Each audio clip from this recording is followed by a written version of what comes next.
Дело в том, что у меня начались галлюцинации. Я выпрыгнула с 3-го этажа.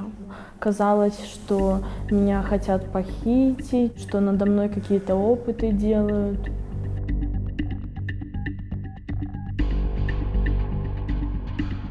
Меня зовут Вера, мне 22 года. У меня параноидная шизофрения. В 2015 году я окончила 11 классов. Дело в том, что у меня начались галлюцинации. У меня есть дядя. И мне казалось, что он хочет ворваться в дом, и что он меня преследует, и хочет сделать мне что-то плохое. И я выпрыгнула с 3-го этажа. Я испугалась, и мне казалось, что внизу расстелили покрывало мягкое, и что если я прыгну, со мной ничего не станет.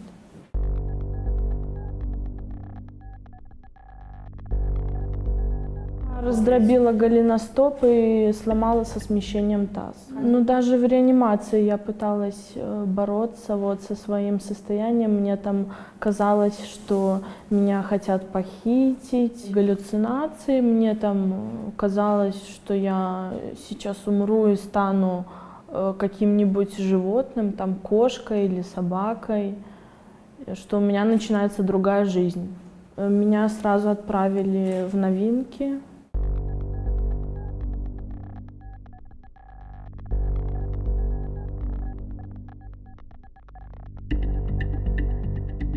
Там просто находишься и прям умираешь от тоски. А после меня уже перевели в 6-ю палату. Там как-то уже можно было и книги, журналы читать, можно было ходить на реабилитацию, смотреть телевизор, можно было видеться с родственниками. Помню, что первое, кого я увидела, это была моя мама. Мне сначала, даже спустя такое время, что ей нельзя было сначала ко мне ходить, мне даже как-то дико было, мне казалось, что это совершенно какая-то чужая женщина. Как-то непривычно было. Я привыкла, что лица докторов только мелькают надо мной.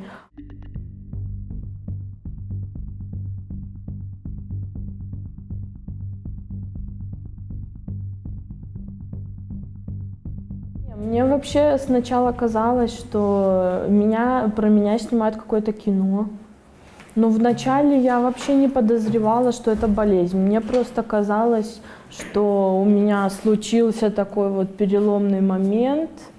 Мне не нравилось в этом копаться. Мама посоветовала забыть прошлое и начать жизнь с чистого листа. И я охотно ее совету последовала. О чем нисколько не пожалела, потому что дальше в моей жизни случились довольно хорошие, яркие события. Во-первых, я восстановилась в колледже и окончила его, окончила на продавца. Потом я окончила курсы поваров, курсы кондитеров. И я просто не зацикливалась на своем печальном таком опыте. Я думаю, что в формировании этого убеждения, что у меня еще все впереди, мне очень помог спорт. Я 7 лет занималась смешанными единоборствами и волейболом. Я начала заниматься тренировками за 2 года до первого обострения. И благодаря этому, наверное, я и выжила, потому что у меня была очень хорошая физическая форма.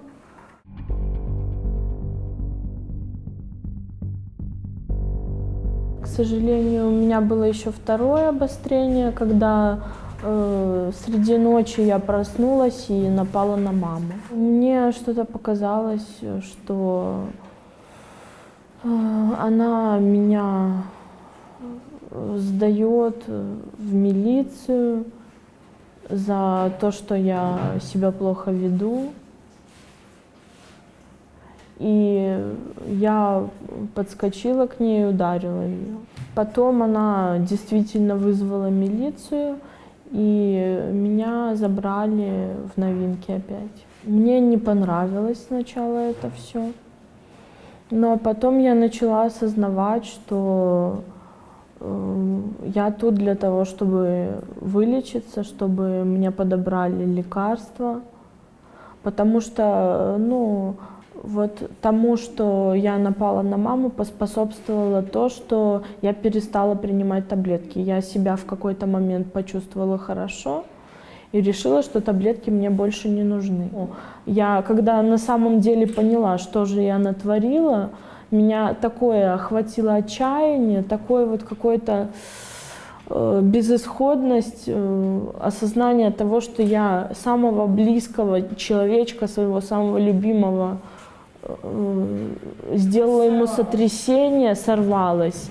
Мы с мамой потом об этом разговаривали, она сказала, что она меня простила, что она понимает на самом деле, что это у меня болезнь, что это не я это сделала. Вообще, в первый раз я попала на 3 или 4 месяца, второй раз на месяц, третий раз опять на 3 месяца. И в третий раз меня даже ввели в медикаментозный сон, потому что боялись, что я буду буйная и что я могу кому-то из окружающих причинить какую-то боль или как-то навредить. Больше не было. У меня было только 2 обострения и 4 госпитализации. И вот, к счастью, спустя 4 года мне наконец подобрали хороший антидепрессант и хороший нейролептик.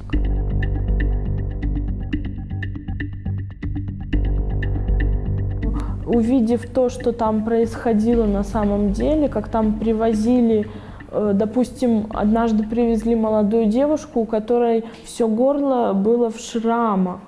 То есть она пыталась там то ли как-то себя порезать, то ли что, и потом это все зашивали. Просто какую-то чувствуешь волю к жизни. Хочется наоборот, наблюдав за всем тем, что там происходит, наоборот хочется жить. Как я вот даже когда была в реанимации, после того, как спрыгнула с 3-го этажа, у меня врачи спрашивали: так чего ж ты спрыгнула? Я говорю: а я не понимала, что я делаю. Я просто не отдавала себе отчета, что адекватно я сейчас прыгну и могу вообще потом не встать и не выжить. А на самом деле я говорила, что мне хочется жить, что жизнь прекрасна и все отлично.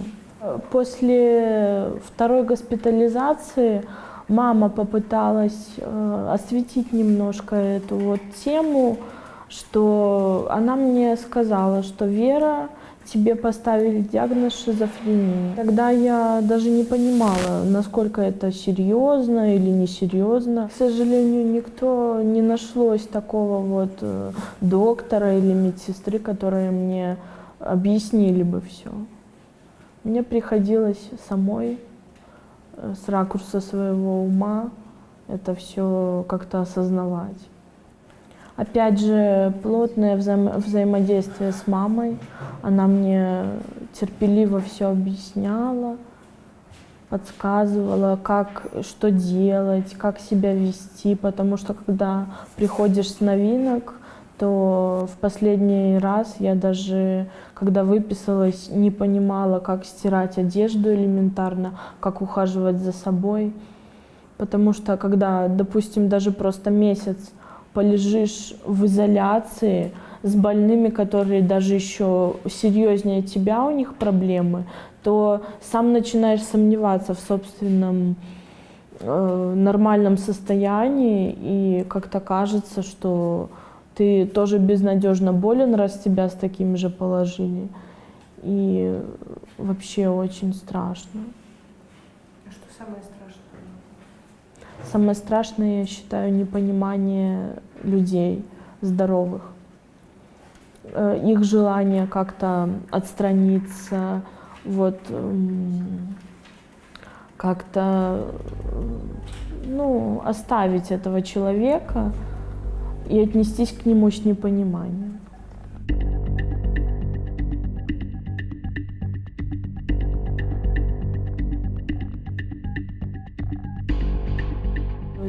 Есть, к примеру, одна подруга, которая говорит: у тебя все будет хорошо, ты будешь просто принимать таблетки, и все наладится. Есть другая подруга, которая вот очень показательна, что какие разные бывают люди, какие у них разные мнения. Другая подруга говорит: а зачем тебе эти таблетки? Ты просто попей перед сном святой водички, и все будет хорошо, все наладится. Но я понимаю, что таблетки это как бы, ну, это на самом деле сейчас стало мое как настроение и мое, ну, как становление, что ли. То есть без этого, ну, все будет плохо, может быть опять обострение, и тогда я боюсь, что я стану еще хуже. Мне страшно без таблеток. Мне не хочется больше оказаться в больнице, в этих тяжелых условиях.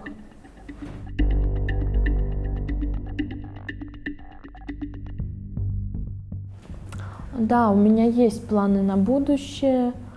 Вот сейчас так судьба повернулась, что у меня появился потрясающий, очень понимающий, чуткий и заботливый парень. Вот. Я хочу продолжить сейчас работать. Я хочу работать где-нибудь в пекарне или в каком-нибудь кафе, или даже хотя бы в магазине продавцом. Я хоть сейчас немножко спорта оставила, но мне хотелось бы, чтобы опять в моей жизни вот этого и не хватает для того, чтобы я себя ощущала вот такой, как раньше. Тоже спортивной, подтянутой, сильной. Если честно, мне еще не хватает вот какой-то уверенности. Поддержки. Да, поддержки. Силы в себя поверить, чего-то вот добиться, какую-то цель себе поставить. Даже элементарно просто цель встать с кровати. Иногда это очень сложно бывает. Я считаю, что еще мои победы, они впереди.